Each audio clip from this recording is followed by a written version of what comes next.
Well, thank you to all of you for choosing to be in this session. And those of you who came here just because you were told it was interesting, I'll try my level best to make it interesting. For those of you who came here to have fun, I'll try and make it fun. For those of you who came here to learn about change within an organization, I'll try to include that as well. And that's the benefit of not having the first speaker turn up, because you get to know what's exactly running through people's mind before you start speaking. So how many of you speak Hindi in this room? Can you put your hand up? Okay, so a lot of you except for Nina. So you understand it? Well, that's great. So Hindi is a big part of my presentation today. I am obviously an Indian, but I don't live in India. I've been overseas for more than 20 years now. So, and I'm married to somebody who doesn't speak the language. So this is my only opportunity and I've got to optimize it. So I'm going to be speaking in Hindi a little bit and I'll translate for the people who don't understand Hindi. And I'm also a Bollywood bhakt. So I will bring in a little bit of Bollywood for you as well, one of the biggest platform of storytelling here in India. So let me just get started. So last week, my husband asked me, how's your storytelling talk preparation for Mumbai coming along? And he asked the question, didn't get a response from me, came closer to my face and looked at me and said, are you nervous? Are you scared? And I nodded my head like this, not like this, for what we Indians are known for overseas. And I said to him, डर क्यों लगेगा? घर जा रही हूँ, India जा रही हूँ, मेरी country है, मेरे लोग हैं, I'm not scared. What that means is, I'm going home, I'm going to my people, I'm going to India, why should I be scared? I said to him, जिम्मेदारी लग रही है. I said, I feel the responsibility, the same responsibility that I feel when I teach my daughter who's 12 years old, or the responsibility I feel when I teach my brother or sister or people that I care the most for. It's a different sense of responsibility you feel when you talk to people or you teach people that you really care for. And the only question I have running in my head right now is, how do I take the 30 minutes, thankfully now a little bit more, and look at my close to 10 years of career in strategic storytelling, draw out the perfect insights so that people who come to my session, my fellow Indians and more, are able to become strategic storyteller. So, where does an Indian go to seek direction? My mother would have loved for me to say Bhagavad Gita, but sadly, not for me. I went to Bollywood. And in this moment when I wasn't sure, how do I craft these 30 minutes for you to really make sense, I was reminded of this dialogue from the movie Hitchki, which I watched not that long ago, which said that एक आम teacher पढ़ाता है, एक अच्छा teacher समझाता है, बहुत अच्छा हो तो करके दिखाता है, पर कुछ ही टीचर होते हैं जो हमें इंस्पायर कर देते हैं जिंदगी भर के लिए. So for those of you who don't understand Hindi, this is just a very embellished dialogue of the quote from William Arthur Ward, which means a mediocre teacher tells, a good teacher explains, a superior teacher demonstrates, and the great teacher inspires. So, you know, after having this sense of clarity, I set myself up 2 little goals for this session. These goals are not for you, they're for me. So the pressure is on me to deliver these goals. My goal number 1 today is to be able to tell you how to tell stories in the next 30 minutes. And goal number 2 is to be able to inspire you to be able to tell those stories. So with that clarity in my head, I want to welcome you to the session. The topic of the session, which the organizers, I think by mistake, forgot to put the name on the agenda for, is called Making Your Messages Stick with Storytelling. And I want to be able to get to those 2 goals for you in the time that I have. So shall we just get started? Well, as I promised to you, I'll make it a very Bollywood-style, Hindi-style presentation. Ek, do, teen, let's get started. So I want to talk about the 3 big khans of Bollywood. Actually, no, I will talk about the 3 corporate America Desi heroes, these 3 people. Now, I want to talk about them because The first picture, the CEO of Microsoft, Satya Nadella, did something in the year 2014 and again in 2017 and many more times that proves that he is one of the most prolific storytellers in the corporate world. The second picture, Indra Nooyi, ex-CEO of PepsiCo, has repeatedly used storytelling to be able to become who she is and how well she's known in the corporate world. The third picture, Sundar Pichai, CEO of Alphabet and Google, did something in the year 2017 in DevOps, development operations, the new word in the world of agile, which demonstrate how good a storyteller he himself is. So I want to start with Satya. So let's look at what Satya did. So in the year 2014, Satya became the CEO of Microsoft. It's the first time that somebody who's an Indian had taken over as a CEO of an organization like Microsoft. So Satya had an option to introduce himself to the community of people from Microsoft and people externally by saying things like, my name is Satya, I've been with Microsoft for over 25 years, I worked in the cloud technology and all these kinds of different spaces, and I've been responsible for the development and the operations of product XYZ. But he chose to do none of that, and he did something very, very different. On the 14th of February 2014, it was Valentine's Day, and I clearly remember receiving a message from a friend of mine with a link which said, check this out on my WhatsApp. And when I looked at the link, I thought maybe she sent me some rose that opens up and stuff like that on Valentine's Day. But when I opened the link, it was Satya's letter to his employees on his very first day. And when you read the letter has 967 words in it. But the first 105 words of that letter were very strategically crafted to be able to create a connection that most people will not understand why and how to do. And that is where Satya was building a connection through who I am story. And I want to be able to zoom into those first 105 words for you. So let's look at these first 105 words. And let's break the science behind it. The spontaneity of these 105 words is just an illusion. There's a real method and a strategy behind how they've been crafted. So the words are, I'm 46, I've been married for 22 years, we have 3 kids. And like anyone else, a lot of what I do and how I think has my family and my overall life experiences. Many who know me say I'm also defined by my curiosity and thirst for learning. I buy more books than I can finish. I sign up for more online courses than I can complete. I fundamentally believe that if you're not learning new things, you stop doing great and useful things. So family, curiosity, and hunger for knowledge all define me. Those were the first 105 words of that letter. Media went crazy with this letter.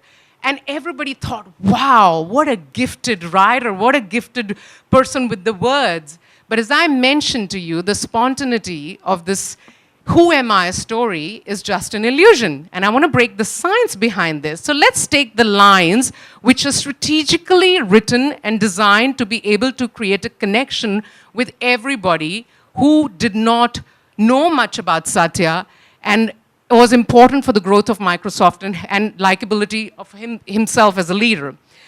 I'm 46 and I've been married for 22 years. We have 3 kids. What is Satya doing? What Satya is doing is building connection. Now, why is this line chosen to build connection? One of the principles of building connection is commonality. Commonality connects. So if you think of it, you are probably friends with people that you go to university with, or friends with people your children and their children go to school with. Why am I feeling the sense of responsibility? Because I'm an Indian and I'm an Indian, I'm speaking to mostly Indians. So that's the commonality that connects. Now Satya is writing these letters to thousands of people who work in Microsoft and to people outside of Microsoft as well. How is he going to find something common with everybody? So he goes and connects on the commonality of things that are common to all. Marriage, children, friendship, things like that are common to most people. If you don't have kids, you are somebody's kid, right? So that commonality is what he's using to be able to build connection. The second line, I buy more books than I can finish. I sign up for more online courses than I can complete. Satya is the CEO of Microsoft. We all know about his credibility. People don't need to know more credible things about him. What people need to know about him is something vulnerable, because if you become vulnerable, your likability factor goes up. And building likability does not come from your CV and from your credibility. Likability comes from vulnerability. So he very clearly admits that, you know what? I have the yearn for learning, I will buy more books than I can read, and I'll sign up for more online courses than I can finish. And suddenly, this picture-perfect Satya is a human. And people will say this phrase, oh, that's just like me. And that's where he connects with people through vulnerability and increases his likability factor. Moreover, when leaders actually get up and talk about a little thing that is not perfect about them, we quite like them for that. The third line, I fundamentally believe that if you're not learning new things, you stop doing great and useful things. This, for me, was the cleverest line of the introduction. I fundamentally believe that if you're not learning new things, his own personal value is all about learning. That's what he personally stands for. Because if he didn't stand for learning, he wouldn't buy more books, he wouldn't sign up for online courses. But your own personal value means nothing unless you attach it to the organization that you work for.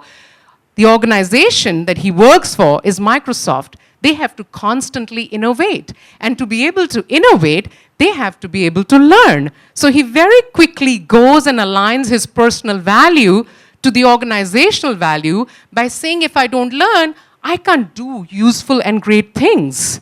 Because Microsoft's mission is to make every individual and organization be more productive. How are they going to do that? They're going to do that by being innovative. And how are they going to become innovative time and time and time again? By learning more. So the science of this writing is very clear for people who can actually decode the who am I story. Some people turn around and say, how can one story tell something about a person? Well, stories are like a DNA strand. They can actually tell an entire fabric of your character. And I think if you pay attention to how people craft and how people build their stories, you can really get to know what character this person has. And your character trumps your credentials. It's not the other way. So, the first point I'm going to leave you with today is everybody should have a who I am story that is relevant to your organization and the role you play in that organization. I was born here. I grew up there. My mama did this and my dada did this and I went to uni and I hated my teacher is a story that only one person loves. That's your mama. Nobody else likes that story. So if you want to build a who am I story, you're going to have to be very careful in thinking about how can I attach that story to where the organization is headed and how can I make it relevant in a strategic corporate world. So please stop reciting your CVs and build a who am I story.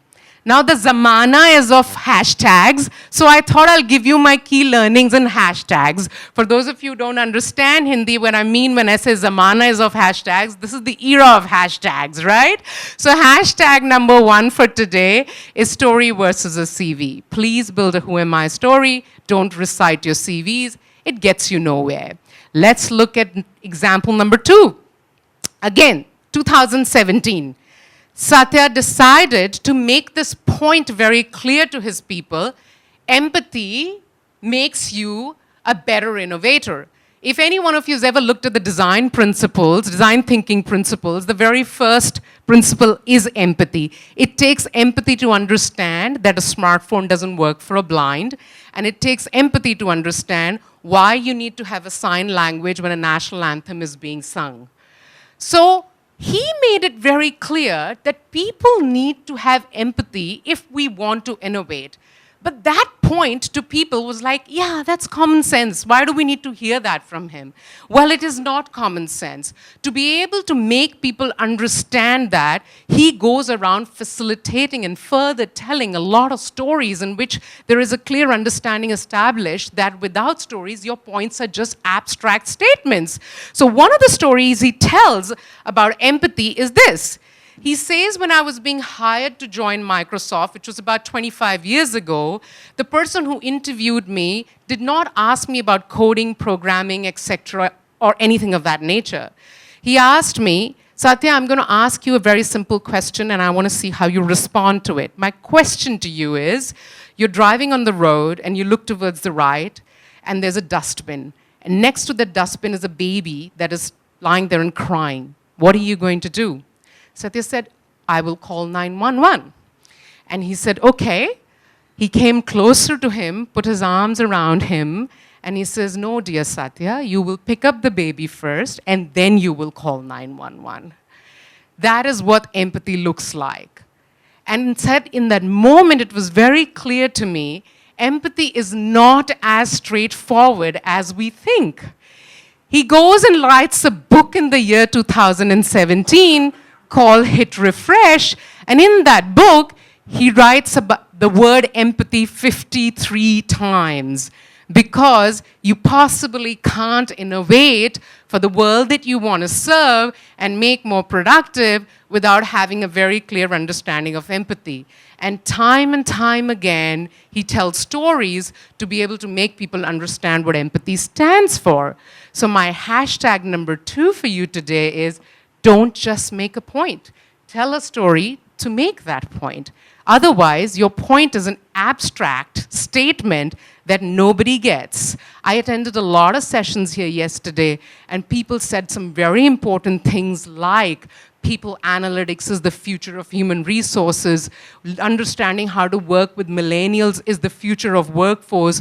Millennials prefer performance, prefer purpose over paycheck. But what do those abstract statements mean? Will never be understood unless you put a story around those things. I want to talk to you about the third story, or I want to introduce you to Indira's work now.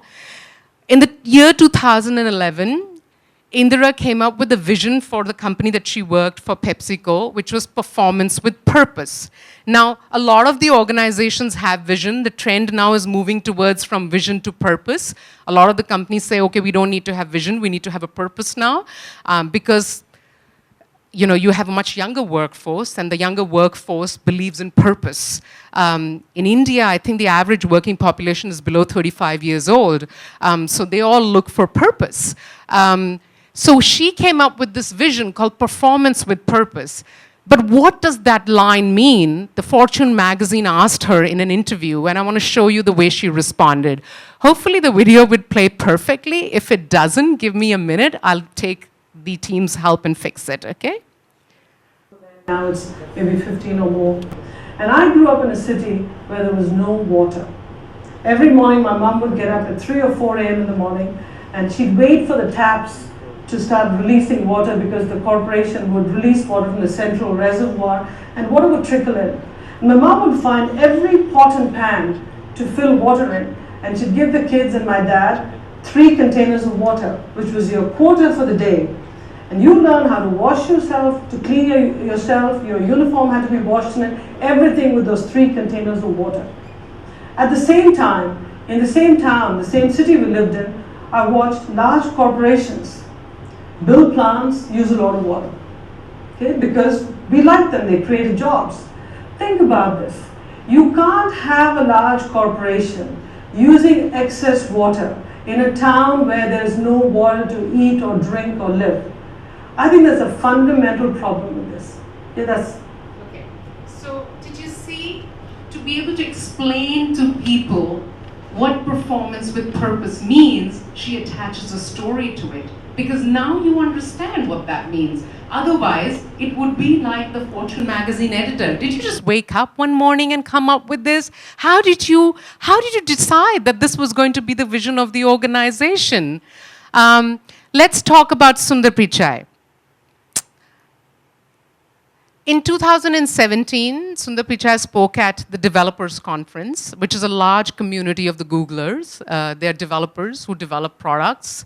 And he said something. He said in his speech something like this. He said, since stories are the best told with pictures, bullet points and heavy text slides are increasingly avoided at Google. Now, it was easy for him to kind of preach something like this, but what was really interesting to watch when a researcher took his entire presentation and decoded the way it was designed, a researcher articulated that in a normal average presentation, in one slide there are 40 words on an average. It took 12 slides of his to get to 40 words. They were just pictures, and picture after picture, he was telling stories to be able to make people understand why the future of Google is going to shift from mobile to artificial intelligence.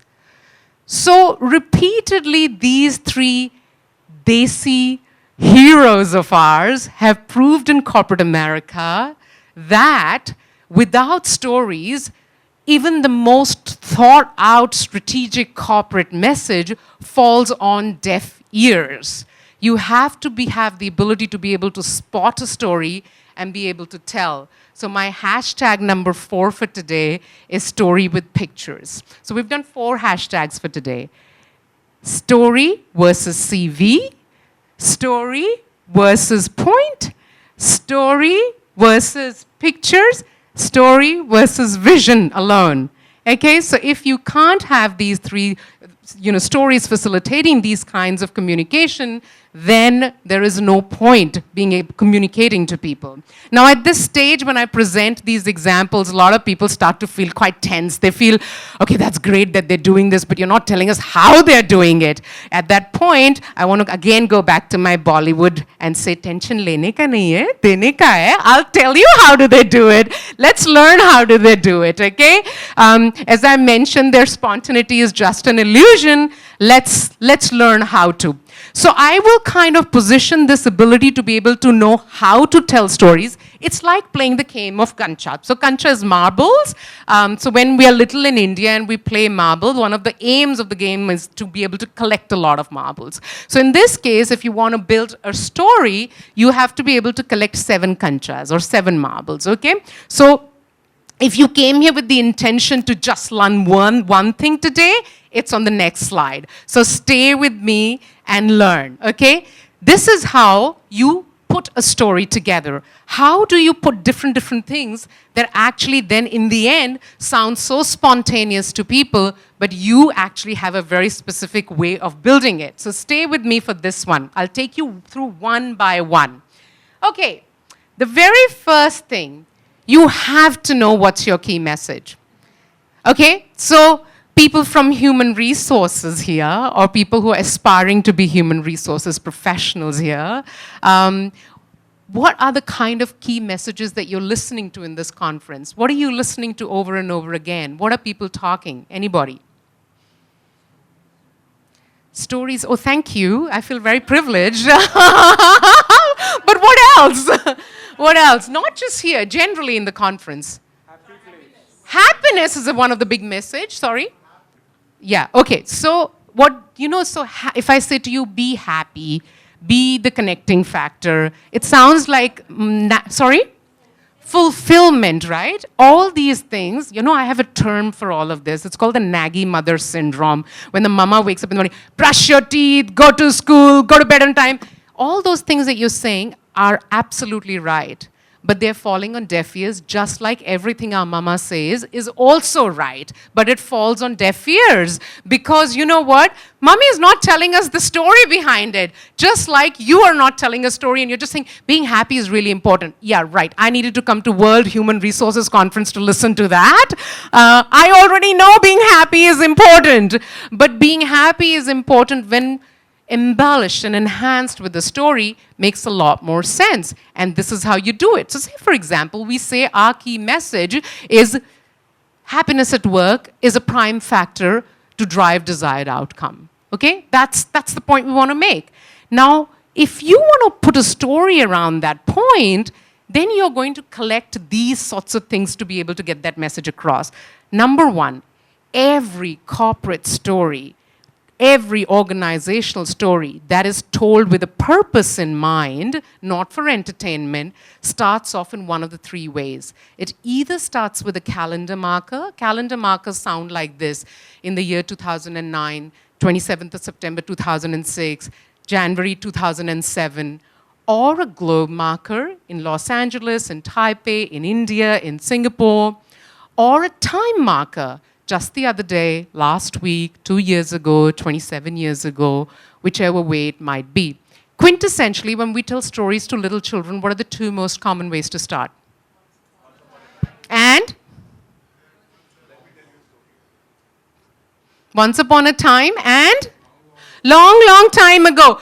Those are the time markers you will never use, okay, in a corporate setting. They are mythical. But I think a better question to ask is, why do you think I start like this? Why do I start by saying 5 years ago or just the other day in September 2019? Why do you think I start like that? Well done. Because what that means, when somebody says credibility, what that means is that as soon as you say to someone, in September 2019, the listener goes, oh, I'm in for something that really happened.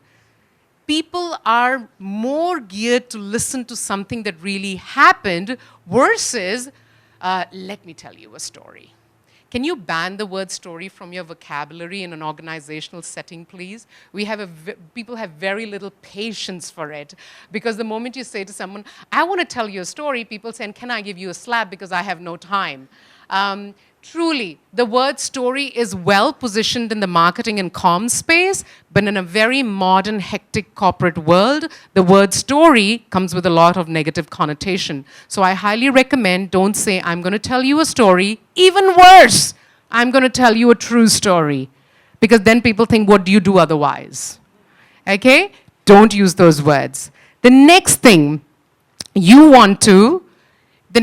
is, you want to be able to activate people's visualization. What is activating people's visualization? So if I say to you that I landed at Changi Airport, or I landed at Mumbai International Airport, or I came to the lobby of this hotel and there was nobody at the reception, in both those occasions, when I talked about the airport and I talked about the lobby, did your visualization get activated and you saw those places? You always do. It activates your visualization. Why does that happen? Let me demonstrate that to you. So if I say to you, ice cream, what comes to your mind? The noise of that. It comes. Ice cream? Noise comes to your mind? Ice cream. If I say ice cream. Ice cream. Not ice cream. I do scream for ice cream, but ice cream. What comes to your mind? Pleasure. Okay. Sweet.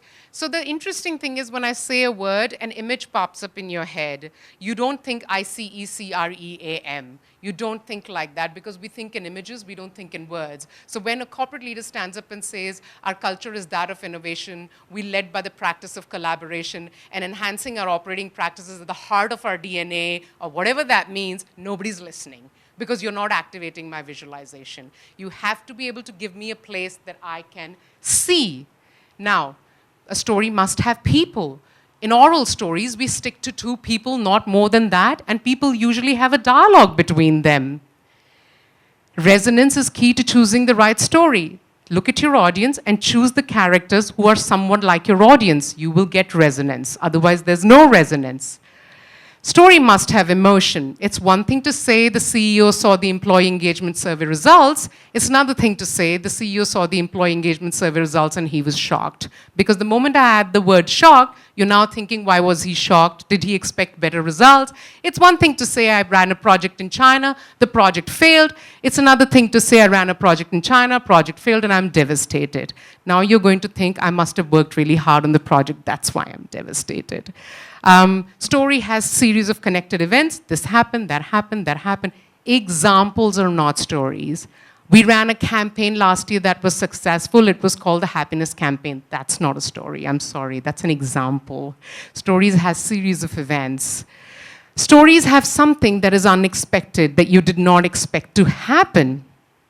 Something must break the series of events. Otherwise, it's a flat series of events. Case studies are the worst way of writing stories. This was the problem, this was the solution, this was the execution, this was the result. There's no story whatsoever. So when you put all these things together, there are about 7 elements that make a story. And every single time Satya tells a story, Indra tells a story, Sundar Pichai tells a story, they have these elements. You can take their entire communication and align it with it. This is how they tell stories. So basically, my next hashtag for you is to collect these 7 kanchas, okay? So a very simple method really is, I'm going to shift a few things, is if you want to make a point, try and use this structure. Talk about the point you want to make, tell the story that conveys the point you want to make, and then conclude with the point you want to make. And because we're in India and you tend to forget hamburger, think of your vada pav. Okay? Well, I think my time's coming to an end. Have I got 1 minute? Okay. Well, if I have 1 minute, then I'll tell you some of the mistakes you will make. Okay? Some of the mistakes you will make. Galti se mistake, okay? Listen to this. Length of the story. Please don't exceed more than 2 to 3 minutes to get your point across. That's the length. Keep your stories invisible. Never say, I'm going to tell you a story. Just tell one. Start with a time marker, calendar marker, or a globe marker. Reminding you again, know the word story.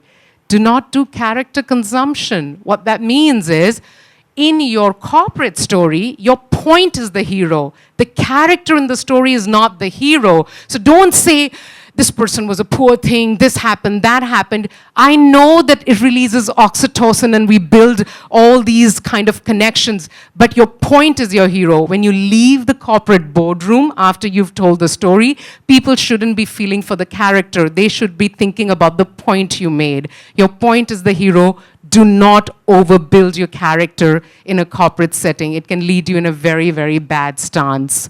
In India in particular, we are bitten by this syndrome called the Shah Rukh Khan syndrome. We are grown up in this era where, you know, our mothers have told us stories about Arjuna breaking the Chakravyuh.